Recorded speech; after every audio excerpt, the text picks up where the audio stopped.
Après avoir terminé son repas, Ada se sentit soudainement pressée, très pressée.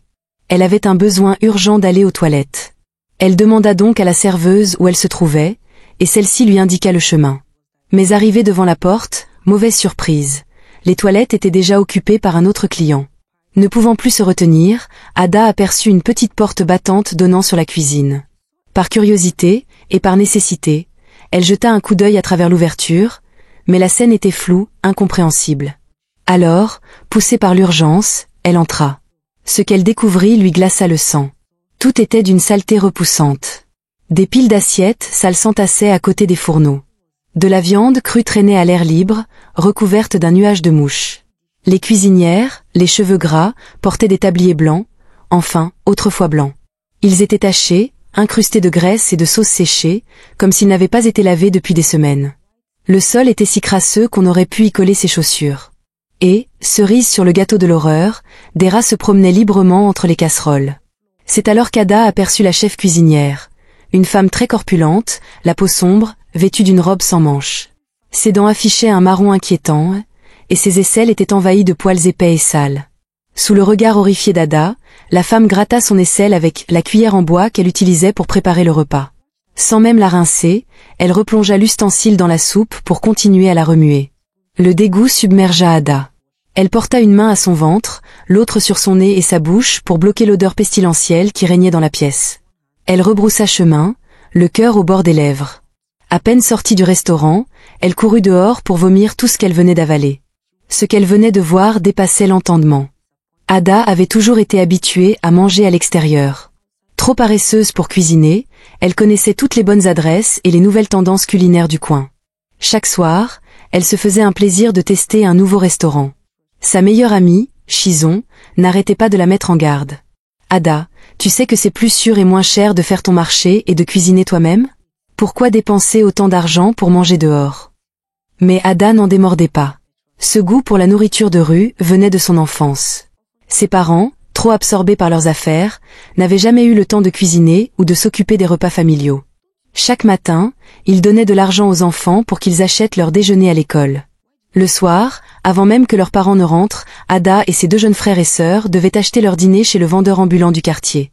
Leur père, chauffeur routier, passait des mois entiers loin de la maison. Leur mère, commerçante au marché central, partait à l'aube et ne rentrait que lorsque les enfants dormaient déjà.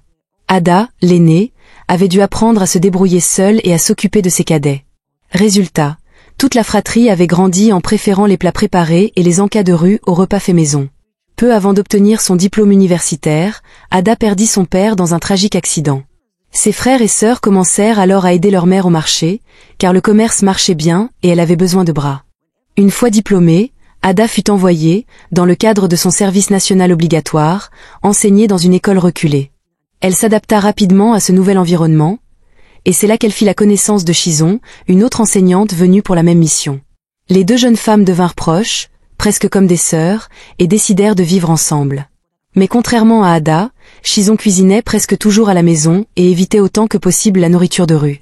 Chison, elle, allait souvent au marché acheter des provisions pour cuisiner elle-même. Ada, en revanche, ne savait pas du tout préparer un repas. À peine installée dans sa nouvelle ville, Ada commença à explorer les alentours, à la recherche des meilleurs vendeurs de rue et restaurants. Elle voulait savoir lesquels proposaient les repas les moins chers, mais avec le meilleur goût. Chaque jour, elle testait un établissement différent pour comparer. Chison remarqua vite qu'Ada n'avait acheté ni casserole, ni assiette, ni aucun ustensile de cuisine. Elle trouvait étrange que sa colocataire mange toujours dehors et n'ait aucun intérêt pour la cuisine. Un jour, elle lui fit une nouvelle remarque. « Ada, tu sais que c'est plus sûr et moins cher d'acheter au marché et de préparer tes repas toi-même ? Pourquoi gaspiller ton argent dans des plats cuisinés par d'autres ?» Mais cette fois, Ada le prit très mal. « Est-ce que c'est ton argent que je dépense ? Je t'ai déjà demandé un seul centime ?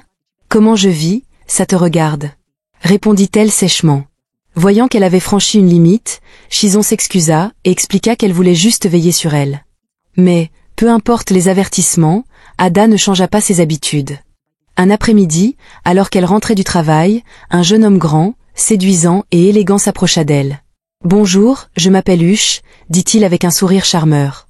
Il demanda à parler à Ada en privé, lui avoua qu'elle lui plaisait, puis ils échangèrent leur numéro.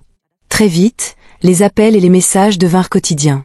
Huche était un homme d'affaires prospère, à la tête de plusieurs succursales dans tout le pays. Souvent, il emmenait Ada dans des restaurants chics et raffinés. Et il ne fallut pas longtemps pour qu'elle tombe amoureuse. Un jour, il décida de lui rendre visite chez elle. Ada l'accueillit chaleureusement et lui servit une boisson fraîche. En discutant, Huche posa une main sur son ventre, il avait faim. Très faim. Il demanda alors à Ada de lui préparer quelque chose à manger, expliquant qu'il voulait goûter à sa cuisine. Il proposa même de l'accompagner au marché pour acheter les ingrédients. Mais, à sa grande surprise, Ada répondit que ce serait une perte de temps, et suggéra plutôt de commander dans un de leurs restaurants préférés. Uche refusa. Il insista, il voulait absolument goûter un plat préparé par elle. Voyant qu'il ne plaisantait pas, Ada finit par avouer la vérité, « Je suis désolée, Huche, mais je ne sais pas cuisiner. » Le jeune homme, habitué à voir Ada toujours soignée, élégante et raffinée, fut choqué. Comment une femme comme elle pouvait-elle ignorer les bases de la cuisine? Déçu, il écourta sa visite et partit. Lorsque Chison rentra, elle trouva Ada allongée sur le lit, l'air abattu. Inquiète, elle lui demanda ce qui n'allait pas.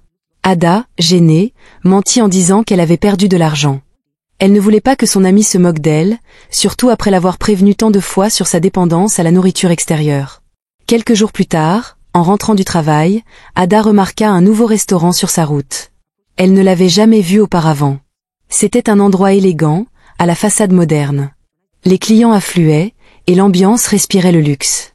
Intriguée, elle s'arrêta pour admirer la décoration extérieure.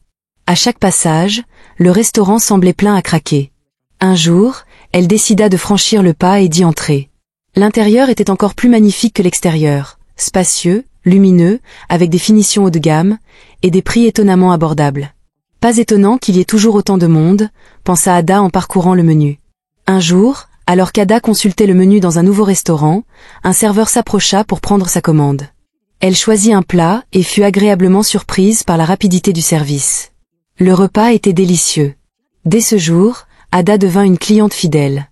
Elle y allait presque quotidiennement, au point que les serveurs connaissaient déjà ses préférences et l'attendaient chaque jour. Quand elle était trop occupée, elle appelait simplement le restaurant pour se faire livrer directement à son bureau. Mais moins d'un mois après avoir commencé à fréquenter ce nouvel endroit, un événement inattendu se produisit. Un après-midi, trop fatiguée pour sortir, elle passa commande comme d'habitude.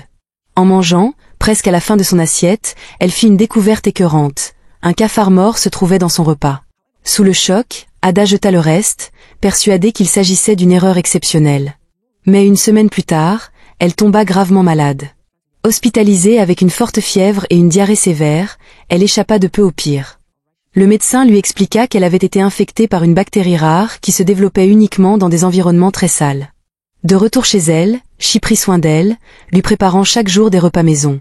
Mais dès qu'Ada retrouva la santé, elle reprit ses anciennes habitudes, allant même jusqu'à retourner dans ce même restaurant. Moins de 3 semaines plus tard, elle se retrouva encore à l'hôpital. Et après une 3e fois, elle décida de mener sa propre enquête. Le restaurant paraissait impeccable vu de l'extérieur, alors elle voulut comprendre ce qui se passait réellement derrière les cuisines.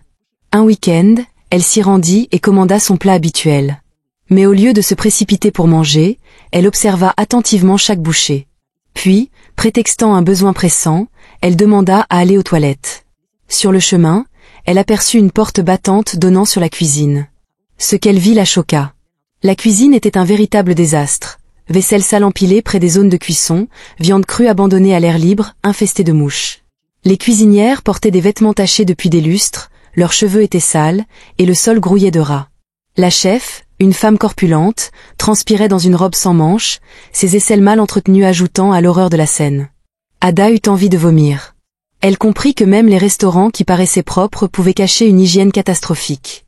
Honteuse de ne pas avoir écouté les conseils de Chi, elle prit une décision ferme. Elle apprendrait à cuisiner elle-même. Elle nettoya sa cuisine de fond en comble, acheta des ustensiles et alla au marché. Le soir, Chi la trouva en train de préparer un repas et l'aida. Certes, le plat n'avait pas l'allure sophistiquée de ceux des restaurants, mais il était délicieux, et surtout préparé dans des conditions propres. Ada continua d'apprendre grâce à Internet et aux conseils de Chi. Elle cessa totalement de manger à l'extérieur et apportait désormais ses repas au travail. Ses collègues, intrigués, se joignaient parfois à elle pour partager ses plats maison. Avec le temps, Emma revint vers elle, s'excusant de l'avoir quittée à cause de son incapacité à cuisiner. Au lieu de fuir, il décida de l'encourager à progresser. Ils se réconcilièrent, et quelques mois plus tard, ils se marièrent. Morale de l'histoire, tout ce qui paraît propre ne l'est pas forcément. Prenez le temps de savoir où et comment vos repas sont préparés. Peu importe à quel point vous êtes occupé, veillez à toujours préserver votre santé et celle de vos proches. Et lorsque vous aimez vraiment quelqu'un, cherchez à l'aider à s'améliorer plutôt que de l'abandonner à cause d'un défaut.